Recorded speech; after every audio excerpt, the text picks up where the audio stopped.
En la política hay dos formas de resolver las situaciones.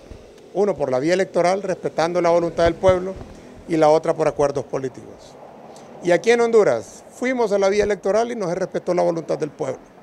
Luego hicimos un acuerdo político en el mes de enero, donde hicimos una reforma constitucional.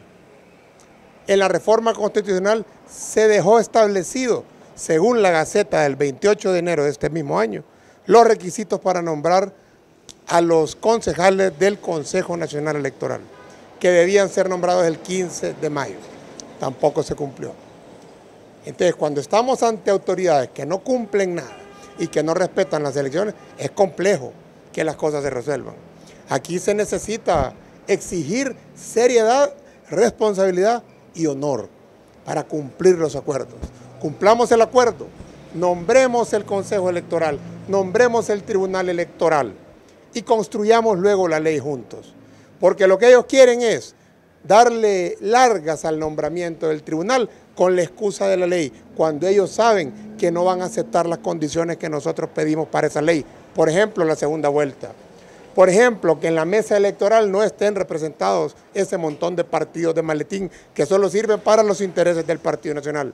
Otro ejemplo, que los militares no tengan acceso ni toquen las urnas en su transporte el día de las elecciones. Que lo haga el Tribunal Supremo Electoral en custodia con delegados de cada uno de los partidos grandes, o sea, un nacionalista, un liberal y uno de libre. Y cuando se agotan esas dos vías, ¿cuál queda, Carlos Eduardo? Cuando se respeta la voluntad del pueblo, cuando no hay cumplimiento de los acuerdos políticos, ¿qué queda? Artículo 3 de la Constitución de la República. Insurrección. La insurrección, y es lo que está haciendo nuestra bancada en el Congreso, la insurrección legislativa.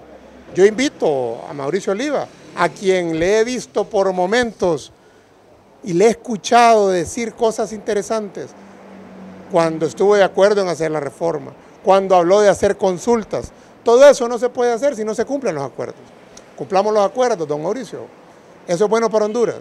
Tal vez no le conviene al Partido Nacional elecciones transparentes, pero sí le convienen a Honduras, porque no podemos seguir hundiendo el país en más crisis, ya que el precio que se paga es muy alto y lo pagan los inocentes que no tienen nada que ver. Hay sectores que dicen, Carlos Eduardo, que dentro de estas comisiones está libre. El abogado Jorge Luis Cali, él también es corresponsable de no acelerar el proceso de la construcción de estas leyes. Bueno, fíjate que cuando se dice así, casi es responsabilidad de Jorge Cálix, pero debemos aclararle al pueblo hondureño. La comisión que dirige el diputado Jorge Cálix tiene 10 integrantes, 6 de los cuales son del Partido Nacional.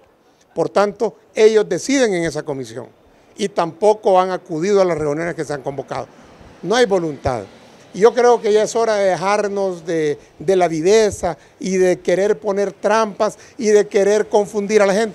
Cumplamos lo acordado e inmediatamente ese mismo día iniciamos la discusión de las nuevas leyes, tanto en materia del Tribunal Supremo, de Justicia Electoral, como del Consejo Nacional Electoral. ¿Y qué viene de ahora en adelante entonces, licenciado? Bueno, entiendo que el Congreso Nacional está en receso, que debe de volver a sesiones a mediados de este mes que hoy comienza. Ojalá la dirigencia del Partido Nacional y la autoridad del Congreso Nacional comprendan de que no podemos avanzar en nada en el Congreso mientras no cumplan lo acordado. La primera sesión debe de ser para nombrar los nuevos magistrados y los nuevos concejales.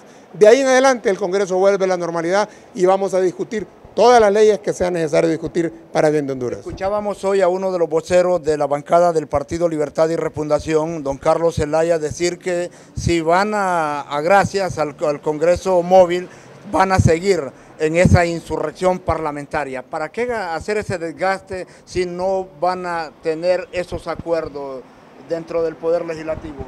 Es que el acuerdo se dio y no lo cumplieron ellos.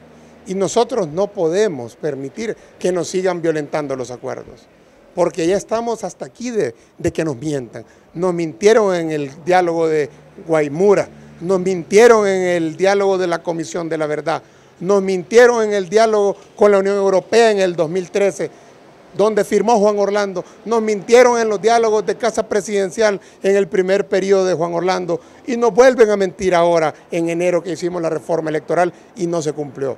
Necesitamos que el Congreso funcione, pero que no sea una oficina de trámites de Juan Orlando, donde se pueda legislar. Y por cierto, te informo, para que investigues, hay casi 200 proyectos de ley que han sido aprobados en el Congreso Nacional que no han sido publicados en la Gaceta. No les interesa. Muchas escuelas, muchas ayudas, muchas construcciones, muchos temas locales que han sido aprobados por el Congreso. Se aprueban ahí y pasan a la gaveta a eternizar. Eso no es un poder legislativo. Necesitamos que lo que ahí se cumpla se convierta en ley, como dice la Constitución de la República. Concluyo con la última interrogante, licenciado. ¿Qué explicaciones le dan al pueblo de Libre y al pueblo a nivel nacional el no convocar a movilizaciones en la conmemoración del 10º aniversario del golpe de Estado?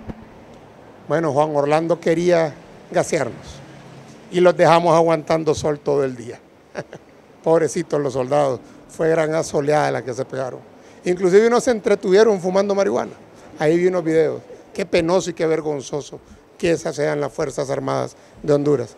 Y ahí van a decir que es Libre quien viene a dañar las Fuerzas Armadas. Ellos solos destruyen su propia institución cuando violentan la Constitución, cuando callan ante la reelección, cuando son cómplices del narcotráfico, cuando son cómplices de la corrupción y cuando callan a todo aquel que reclama derechos. Eso no debe de ser la función constitucional de unas Fuerzas Armadas.